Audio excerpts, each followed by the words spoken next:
ہمارے پاس اس وقت پاکستان کا بہت بڑا نام حسن عباس صاحب موجود ہیں. سر بہت شکریہ آپ نے وقت دیا. سر ڈاکٹر صاحب کے ساتھ فرحت عباس صاحب کے ساتھ آپ کا ایک بڑا پرانا ایک تعلق ہے, رشتہ ہے, اور دوسرا ہے کہ آج انہوں نے ایک جو تقریب یہاں پر رکھی کہ وہ سبھی لوگ یہی کہہ رہے ہیں کہ اب ہر بندہ گیٹ ٹوگیدر یہی کر رہا ہوتا ہے کہ کوئی ہلا گلا ہو یا کچھ ہو, لیکن انہوں نے ایک ادبی ایک محفل رکھی ہے جس کے اندر یہ جو ہے نا تو ایک ادب کو ترویج دے کر ادب کو آگے لے جا کر نئے سال میں داخل ہو رہے ہیں. آپ اس کے بارے میں کیا کہنا چاہیں گے؟ بہت شکریہ.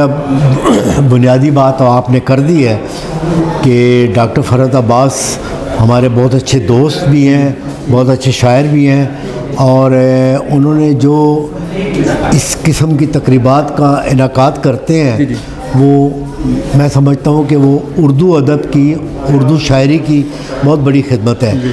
آج کی مطلب ہے 31 دسمبر کی آخری ساعتیں ہیں, اس میں انہوں نے تمام مطلب ہے پاکستان کے اور خاص طور پہ اسلام آباد راولپنڈی کے ادباء اور شعراء کو یہاں پہ اکٹھا کیا ہے.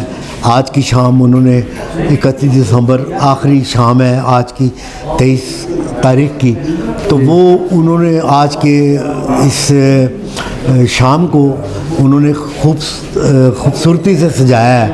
تو میں سمجھتا ہوں کہ یہ ان کی بہت بڑی کنٹریبیوشن ہے کہ انہوں نے ادیبوں اور شاعروں کو اکٹھا کیا ہے, اور آج ایک مشاعرہ بھی ہوگا اور نئے سال کی خوشیوں کو وہ ایک شعری روپ دیں گے, اور میں سمجھتا ہوں کہ یہ ان کی بہت بڑی کنٹریبیوشن ہے, اور میں اس کے لیے ان کو مبارکباد پیش کرتا ہوں کہ انہوں نے آج کی اس خصوصی شام کو بہت خوبصورتی سے شاعری کے روپ میں سجایا ہے, اور میں ان کے لیے دعائیں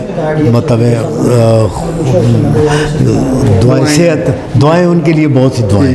اچھا سر, ایک وہ کیونکہ ہم نے تو اپنے بچپن میں سنا وہ گانا منی بیگم کا آوارگی میں, بچپن میں کیا مطلب کیا میں اتنا ہی برا ہو گیا ہوں آپ تو سر اگر اس کے کیونکہ نئے سال کی آمد ہے, اور وہ تو ایسا ایک آپ کی قلم سے لکھے ہوئے الفاظ ہیں کہ جو جب بھی سنے جائیں تو ایسے ہی لگتا ہے کہ ابھی کچھ دیر پہلے ہی. میں دوستوں کو اکثر کہتا ہوں کہ پتہ نہیں منی کیسے بدنام ہوئی تھی, مجھے منی بیگم نے بدنام کیا ہے کہ انہوں نے میری غزل گا کے بہت ہی اس کو پاپولر کر دیا ہے.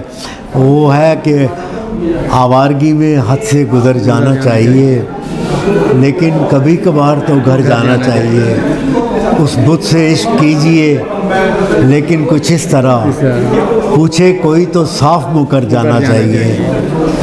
سر نئے سال کا پیغام, نئے سال میں میری خواہش ہے اور میری امید ہے کہ پاکستان اللہ تعالیٰ کے فضل و کرم سے پاکستان میں اچھے حالات ہوں گے, اور خاص طور پہ ادباء و شعراء جو ہیں وہ پاکستان کی سالمیت اور اس کی یکجہتی کے لیے اپنی خدمات پیش کریں گے, اور اللہ تعالیٰ سے میری دعا ہے کہ پاکستان کو اس طرح ہمیشہ ترقی کے سفر پہ گامزن رکھے. اللہ تعالیٰ پاکستان کو ثابت و سالم رکھے. بہت شکریہ. ہمارے ساتھ موجود ہے محمد شعیب مرزا صاحب, آپ کالم نگار ہیں. سر بہت شکریہ آپ نے ہمیں وقت دیا, کیونکہ آپ کا بھی جو ہے نا لکھنے کے ساتھ تعلق ہے, اور آج کا جو پروگرام ہمارا ہونے جا رہا ہے جو ہم دیکھ رہے ہیں وہ بھی سال نو کے حوالے سے ایک مشاعرے کا انعقاد کیا گیا ہے. آپ کیا کہنا چاہیں گے ڈاکٹر فرحت عباس صاحب کی جو 50 سالہ کارکردگی ہے شاعری میں, آپ ظاہر سی بات ہے ان کو جانتے ہیں, وہ بھی تھوڑا سا بتائیے گا. دوسرے یہ بتائیے گا کہ آپ کو یہ کیسا لگا کہ ایک ایسا پروگرام کہ جو ادب سے تعلق رکھتا ہے, اور نئے سال کا یہ پروگرام ہونے جا رہا ہے کہ اختتام بھی انہوں نے جو گزشتہ سال ہے اس کا قرآن پاک سے اور حدیث ان چیزوں سے حمد و نعت سے کرنا, اور آنے والے سال کو خوش آمدید بھی انہوں نے حمد و نعت سے کرنا. بسم اللہ الرحمن الرحیم. میں سب سے پہلے تو ڈاکٹر فرحت عباس صاحب کو بزم اہل قلم کے 50 سال مکمل ہونے پر مبارکباد پیش کرتا ہوں. ڈاکٹر صاحب سے میرے بڑے درینہ مراسم ہیں, اور مجھے بڑی خوشی ہوتی ہے ان کی علمی ادبی سرگرمیاں دیکھ کے کہ وہ ڈاکٹر ہیں, بڑی مصروف زندگی ان کی گزرتی ہے, لیکن اس کے باوجود وہ علمی ادبی سرگرمیوں کے لیے وقت نکالتے ہیں, پیسہ بھی خرچ کرتے ہیں. اور یہ دیکھیں اگر وہ اپنے ہاسپٹل میں یہ 3-4 پرائیویٹ کمرے بنا لیتے تو یہاں ان کو آمدن کا ایک ذریعہ بھی بنتا ہے. لیکن بڑی خوشی کی بات ہے کہ انہوں نے یہ حال جو ہے ادبی سرگرمیوں کے لیے مختصر کر رکھا ہے, اور ہر اتوار کو وہ مشاعرہ کرواتے ہیں. یہ بہت بڑی بات ہے.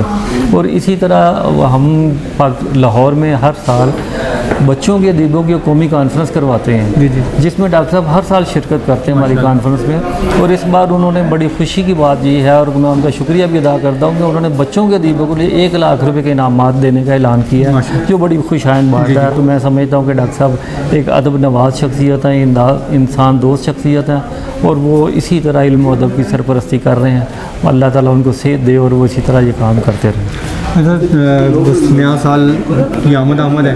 نئے سال کا کوئی پیغام ہمارے جو دیکھنے والے ہیں, سوچ ٹی وی کے جو ناظرین ہیں جو آپ کو سر دیکھ رہے ہیں, ان کو کوئی نئے سال کا پیغام دینا چاہیں؟ نئے سال کے حوالے سے یہی پیغام ہے کہ آپ لوگ نفرتیں ختم کریں, محبتیں بانٹیں اور ایک دوسرے سے پیار محبت سے مل کر رہیں اور علم اور ادب کے فروغ کے لیے کام کریں, کیونکہ یہی وہ ادبی سرگرمیاں جو کسی معاشرے کا جھومر ہوتی ہیں.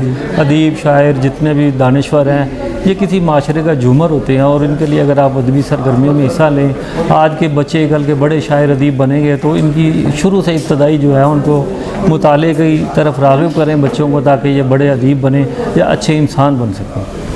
بہت شکریہ. بہت شکریہ. جی خواتین و حضرات, ہمارے ساتھ موجود ہیں زاہد محمود صاحب. آپ القائم ہاسپٹل جہاں پر ہم لوگ موجود ہیں, القائم لائبریری بھی ہیں, وہاں پہ ایز اے مینیجر اپنے فرائض سر انجام دے رہے ہیں. اچھا مجھے یہ بتائیے گا سر کہ آپ ہاسپٹل کے عملے کا تو چلے کچھ سمجھ آ رہی ہوتی ہے, لیکن آپ نے ساتھ ساتھ یہ بھی دیکھا ہے کہ جب سے یہ ہاسپٹل ہے, جب سے آپ ڈاکٹر صاحب کے ساتھ ہیں, تو ایک ادبی سلسلہ بھی اور ادبی سفر ان کا جاری ہے. تو آپ نے کیسا ان کو پایا کہ, اور آپ جو ہے نا جب ادیبوں سے ملتے ہیں, شاعروں سے ملتے ہو, جب یہ سارا ایٹماسفیئر بن جاتا ہے تو اس کو آپ کیسے مینیج کرتے ہیں اور آپ کو کیسا لگتا ہے وہ؟ یہ السلام علیکم جی. یہ ایسے ہے کہ ڈاکٹر صاحب کے ساتھ تو میرا جو تعلق ہے وہ بہت پرانا تعلق ہے. تو کام میں نے سر کے ساتھ جب کرنا شروع کیا تو یہ تقریباً 8 سال ہو گئے مجھے اس فیلڈ میں, مطلب ہاسپٹلائزیشن میں جو کام کر رہا ہوں میں. تو ڈاکٹر صاحب پہلے تو ہاسپٹل مطلب جب سرکاری طور پہ کام کرتے تھے تو اس وقت تو سر اتنے زیادہ انوالو نہیں تھے ادبی پروگرامز میں. تو اب جب ڈاکٹر صاحب ادھر سے ریٹائر ہوئے ہیں تو ڈاکٹر صاحب فل فلیج جو ہیں وہ اپنے پیشنٹ پرائیویٹ طور پہ ادھر یہاں پہ مینیج کرتے ہیں. اس کے ساتھ ساتھ جو یہ جو ادبی پروگرام ہوتے ہیں اس میں بڑھ چڑھ کے حصہ لیتے ہیں. اکثر دوستوں کے جو پروگرامز کرنے ہوتے ہیں تو اپنی لائبریری کی فیسلٹی بھی اویلیبل ہے, وہ پروگرام یہاں پہ مینیج کر لیتے ہیں. حالانکہ یہ ڈاکٹر صاحب ہاسپٹل ہے, یہاں پہ کافی ڈسٹربنس ہوتی ہے لیکن ڈاکٹر صاحب اور ہمیں اس سے کوئی تکلیف نہیں ہوتی ہے. مریض بھی ہمارے ساتھ تعاون کرتے ہیں اور اس سلسلے میں جو ہیں وہ ڈاکٹر صاحب کی خدمات جو ہیں وہ فنی جو اس کے حوالے سے ہیں, بزم اہل قلم کے حوالے سے جتنی بھی تقریبات ہیں وہ بڑھ چڑھ کے حصہ لیتے ہیں. یہیں پہ ساری تقریبات ہوتی ہیں. اکثر ہوتے ہیں نا لوگ جن کے پاس فیسلٹی نہیں ہوتی, جگہ نہیں ہوتی, تو وہ باہر ارینج کرتے ہیں تقریبات. سر کے تقریباً 99% تقریبات یہیں پہ ہوتی ہیں. اور آج کے حوالے سے جو تقریب ہے یہ بزم اہل قلم کی بڑی اسپیشل تقریب ہے. یہ جو 50 سالہ جی گولڈن جوبلی کی تقریب ہے تو اس میں کافی اہتمام کیا ہوا ہے سر نے, کھانے کا بھی بندوبست کیا ہوا ہے اپنے مہمانوں کے لیے. اور جیسے آپ نے بینر بھی نیچے پڑھا ہوگا کہ رات جگہ, یعنی کہ 8 بجے سٹارٹ ہونا ہے اور رات کو پتہ نہیں 2 بجے ختم ہوتا بھی ہے کہ نہیں. مہمان اتنے جب وہ پڑھنا شروع کریں گے پھر پتہ چلے گا. اچھا, نئے سال کی آمد ہے, کچھ ہی پلوں میں نیا سال شروع ہو جائے گا. جی بالکل. ہمارے جو دیکھنے والے ہیں سوچ ٹی وی کے جو ناظرین ہیں جو اس وقت آپ کو دیکھ رہے ہیں, ان کو کوئی میسیج دینا چاہتے ہیں نئے سال کا یا کوئی بات کرنا چاہتے ہیں؟ جی نئے سال کے میسیج میں یہی دینا چاہتا ہوں کہ یہ جو نیا سال ہے تمام پاکستانیوں کے لیے, تمام مسلم امہ کے لیے اچھا ثابت ہو. خاص طور پہ ہمارے جو بھائی فلسطین میں اتنی مشکل زندگی گزار رہے ہیں تو اللہ تعالیٰ کرے کہ ان کا یہ مسئلہ حل ہو. اور ان کی تکلیف دیکھ کے بہت تکلیف ہوتی ہے, تو بس میری یہ دعا ہے کہ اللہ کرے کہ ان کا مسئلہ حل ہو جائے. بہت شکریہ, بہت شکریہ.